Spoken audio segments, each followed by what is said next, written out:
CBI దాఖలు చేసిన chargesheet లో నిందితులుగా పేర్కొన్న మంత్రులందరూ నిజాయితీ పనులని రాష్ట ప్రభుత్వం తరఫున మంత్రి జస్టిస్ అవతారం వెళ్లిన ఆనం రామారెడ్డి తీర్పు చెప్పేస్తున్నారు.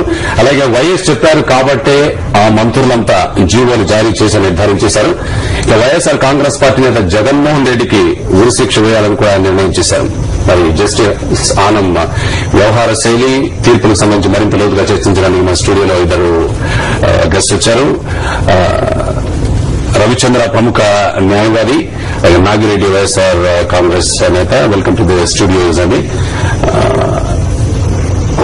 నాగిరెడ్డి గారు, ఆనం వ్యాఖ్యలు మీరు వినే ఉంటారు, చూసే ఉంటారు. మంత్రులందరూ నిజాయితీ పాలన జస్టిస్ ఆనం తీర్పు చెప్తున్నారు. అదే కాకుండా ముఖ్యమంత్రి రాజశేఖర్ చెబితేనే మంత్రులంతా పైపు సంతకాలు చేశారని చెప్పి అంటున్నారండి. అంటే ఇప్పుడు ఇది ఎలా ఉందంటేనండి, అంటే ఆయన ఆనం రామనారాయణ రెడ్డి గారు ఒక్కరే తెలివి కలవాళ్ళు. ఈ రాష్ట్రంలో ప్రజలంతా చాలా అమాయకులు.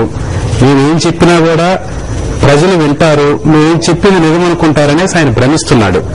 ఎందుకంటే ఆనం రామనారాయణ రెడ్డి 1985లో తెలుగుదేశం పార్టీలో మినిస్టర్గా ఉన్నటువంటి వ్యక్తి. ఆ రోజు ఎన్టీఆర్ కాళ్లు పట్టుకున్నాడు. ఆ తర్వాత కాంగ్రెస్ పార్టీలో జనార్దన్ రెడ్డి గారిని ఎదుర్కోవటం కోసం అనేక వేషాలు వేశారు. తర్వాత రాజశేఖర రెడ్డి గారిని ఆశ్రయించి అన్నదమ్ములిద్దరు కూడా ఎమ్మెల్యేలు మినిస్టర్లు అయ్యారు. ఏ ఎండక ఆ గొడుగు పక్కు రాజకీయ వ్యభిచారానికి కేర్ ఆఫ్ ఆనం సోదరులు. దాంట్లో ఏం రెండో ఇదే లేదు. ఎందుకంటే వీళ్ళు ఈ రోజు ఒక ఆనం రామనారాయణ రెడ్డి ఆర్థిక శాఖ మంత్రి. ఆయన ప్రమాణం చేసి భారత రాజ్యాంగం మీద ప్రమాణం చేసి మంత్రి అయినటువంటి వ్యక్తి. భారత రాజ్యాంగం మీద ఏం ప్రమాణం చేశారండి వాళ్ళు?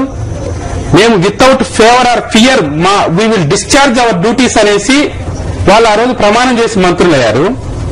ఆర్టికల్ 164 ప్రకారము ఏదైనా ఒక మంత్రి కాదు, అందరు మంత్రులు మొత్తం కూడా council of ministers are collectively responsible for the decisions taken by the government, the then government or present government.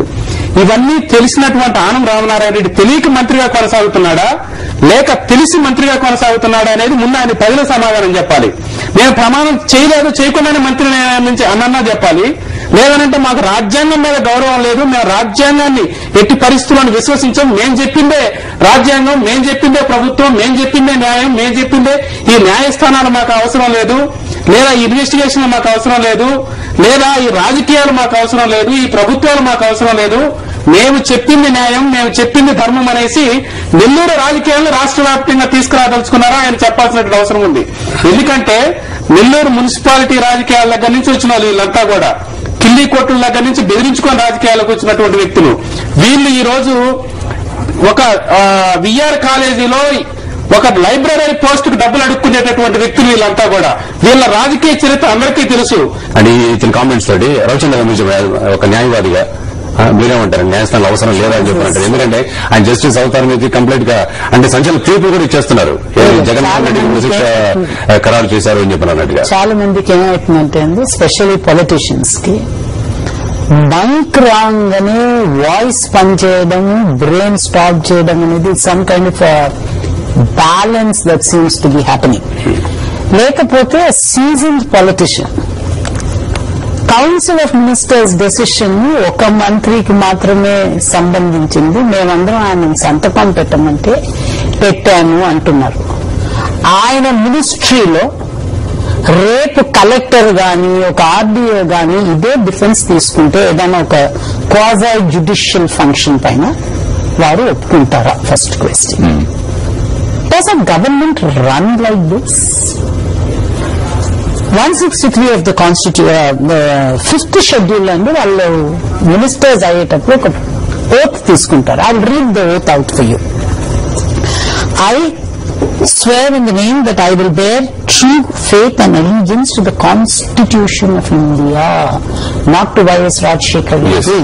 So, assuming what he is saying is right, he has violated the Constitution. Let's assume for a minute. Rajasekhara Reddy గారు చెప్పారు, అందుకే వీళ్ళందరూ సంతకం పెట్టారు అనుకుని ఒప్పుకున్నా ఆయన చెప్పింది నిజమైతే by his own confession he is a violator of the Constitution of India and he will have to go. I have no doubts about that. A person who says నేను మినిస్టర్ గా ఎవరో చెప్తే నేను సంతకం పెట్టాను, తప్పు నాది కాదు, మా బ్రదర్ది కాదు, మా సోదరుది కాదు. ఇది చిన్నపిల్ల స్కూల్ పిల్లలు కాపీ కొట్టిన ఎగ్జామినేషన్ లో చెప్తే అన్ని ఒప్పుకోమండి. How can this go on in state assembly? It's a joke.